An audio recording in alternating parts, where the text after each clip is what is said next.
Hi, Sagittarius. Welcome to your quantum reading with me, Jocelyn, the Quantum Queen. This is for, okay, fine, Sagittarius, Sun, Moon, or Rising.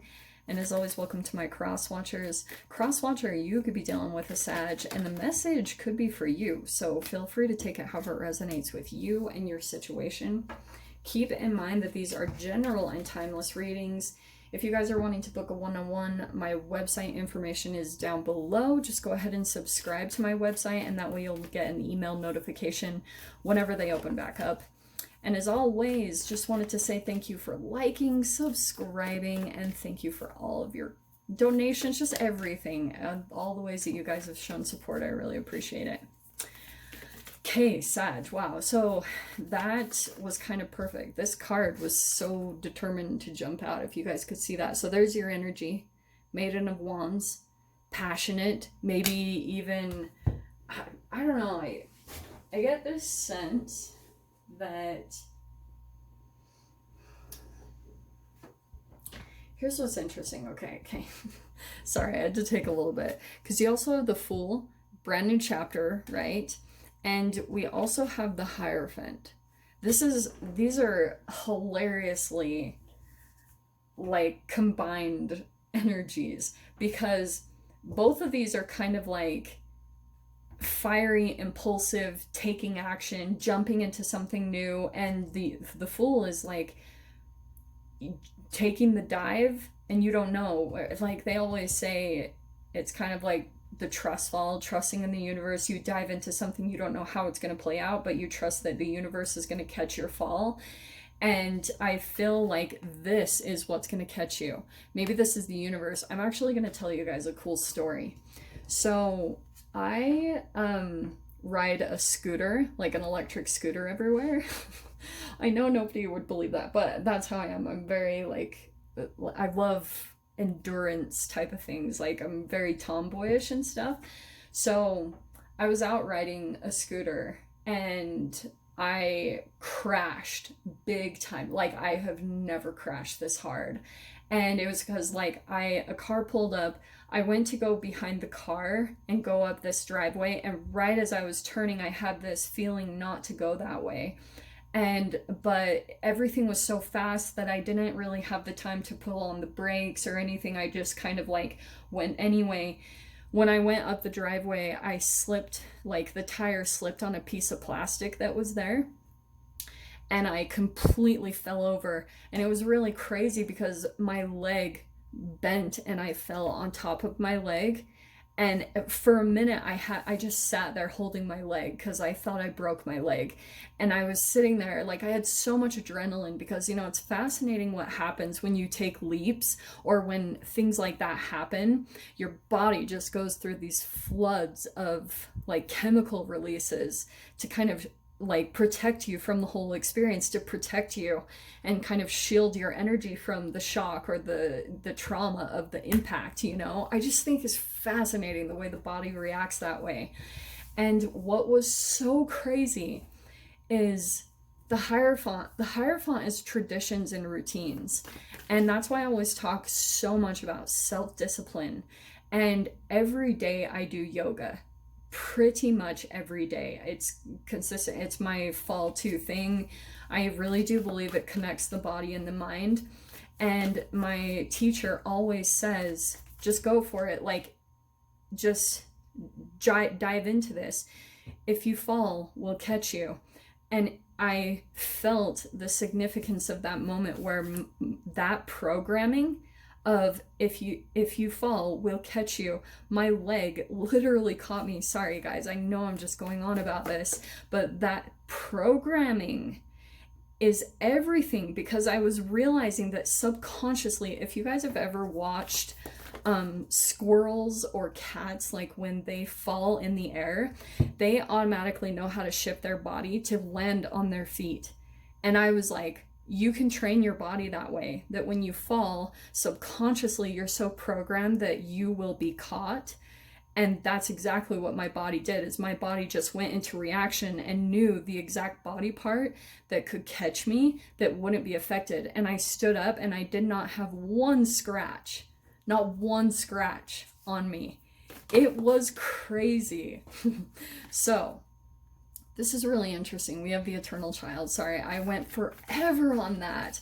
But I really wanted to let you guys know, like, things like that, things that you stick to, that you have self-discipline around, and how much you program your subconscious will save you in moments. And that's why I'm actually loving the eternal child is coming out with like the Maiden of Wands and the Fool, because I feel like you guys are about to possibly start something new or start a new chapter, and you're about to like really take a big step. And it's kind of like the universe is there guiding you, but you feel maybe a little bit youthful in doing that. And it's like, no, you have nothing to worry about. You will be caught. You know, everything will work out fine. Just trust the universe. Trust that it will be there to catch you. Okay, this is cool. So we have the sword. All right. Lots of air energy. Sorry, I really did talk forever, but I just thought that was amazing, because it was like my subconscious is programmed now. And that's so powerful. Like, and that takes time, obviously, to train your subconscious. But I feel like that's a part of what this combination is. Sword is clarity, it's energy, it's like what you're programming your thoughts with right now is so freaking huge. So the energy that you're digesting is going to be really significant. Now, the other side of this energy is I feel as though there could be a lot of communication that comes in, and also the sword is kind of like penetrating in to see the truth, because the eternal child, it could be something about the newness of this energy that could come into your experience might make you feel kind of youthful or naive, right? That, I mean, all of those cards really do feel like this, like something that you're about to start that's new. It's very huge, but you're very youthful in it, and you are going to grow a lot in it. Wow, look at that. Ace of Wands, all of your fire cards, well, not all, but you have the Maiden of Wands and the Ace of Wands, 2 fire cards coming in right out the gate. So this is a new passion that I feel like you'll be starting up.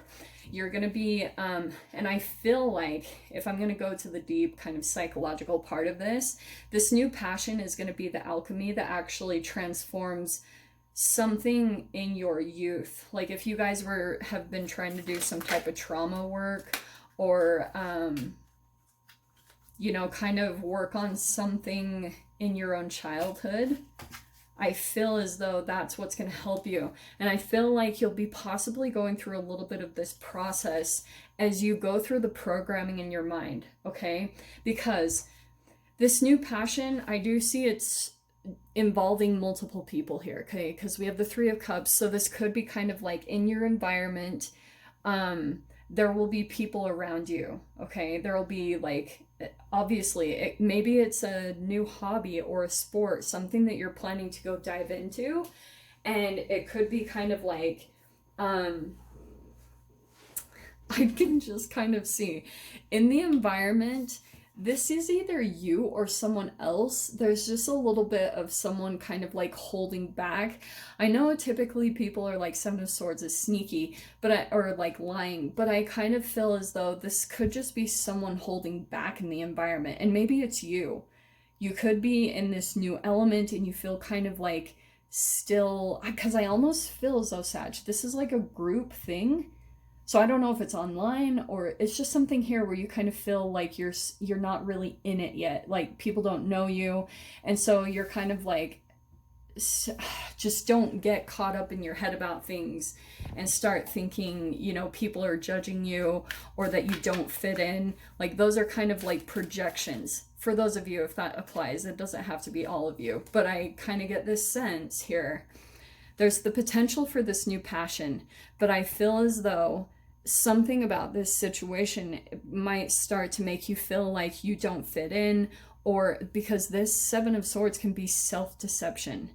So don't get like over your head, or, you know, don't feel like you don't fit in or things like that, because stuff from your childhood, the eternal child might come in this environment and you start kind of playing it out in your mind. Don't start making it become a holographic projection in your environment. Make sense? Because people can start reacting to whatever you're projecting. So they can actually turn into your family or whatever based off of maybe certain things that you're behaving, like the way that you're acting. Because I feel as though, shiz, wow, this is really interesting. So we have the Eight of Cups. I do think that you might be tempted to like walk away. If this is another side of the message where you might come into this new environment, okay? And this new environment seems very positive. Whatever this is over here, Ace of Wands and the Three of Cups, these are all very positive cards to be starting out with. But this sword is coming in where I was talking about boundaries. And no wonder you do, because I feel like once you go through this elevation, watch what happens, because your entanglement and when you chemically alchemize into a higher vibrational state, watch the people that become activated or affected by it. Because I feel like maybe there's some people that are keeping tabs on you in some way, shape, or form, and you have 2 5s on the end here. So that's why I was like, I feel as though, don't be surprised if you have some type of conflict, jealousy, or anything like that come in. Someone feeling like they're feeling lost, regret, feeling afraid of losing you, because that's naturally what's happening. I feel like as your vibration is raising, you're just naturally being pulled away from some type of conflict or a environment that's not a match to you any longer. And that's that boundary that you're putting up. So be prepared for the peeps that try to come in. It's like the crab bucket that I always talk to you guys about. Because whenever, when the crab tries to get out of the bucket and elevate itself from being trapped, all the other crabs will pull it down. That's so legit. It's really conflicting, because especially if these are people that you perceive to be really close to you or love you, like that's how you're really going to be able to determine who really cares about you, who cares about your growth, who cares about your transformation. Like, it's really trippy to go through. So I feel like there's going to be a lot of conscious kind of shifts that you go through as you watch things play out as this situation unfolds, okay? And your door opening is freaking forgive and forget. A ritual cleansing of pain and lies. Arise and awake and see a new sunrise. So I feel like that's what's happening for you guys. There's some type of situation that you've been involved in where you could have been lied to. You could have had some type of people that were really deceptive. And you've been trying to come to terms with that, really trying to separate that in your mind, the truth from conflicting energy. These could be legit people that are brainwashed or just mentally ill, and you're trying to see the truth in that situation. So that's why I feel like a lot of forgiveness is gonna be the thing, pretty much your door that's gonna be opening, is this situation that you'll be kind of in between these two frequencies of feeling maybe some pain and lies, but also I feel like the Hierophant is the universe coming in to show you how this whole situation actually set you up for a better life, believe it or not. So, yeah, I'm going to go ahead and leave it there, Sag. Prepare yourselves for that. So, hopefully you guys got something useful from this. No extended this week, but I'm sending you guys lots of love, wishing you all the very best, and I'll see you in your next reading. Take care.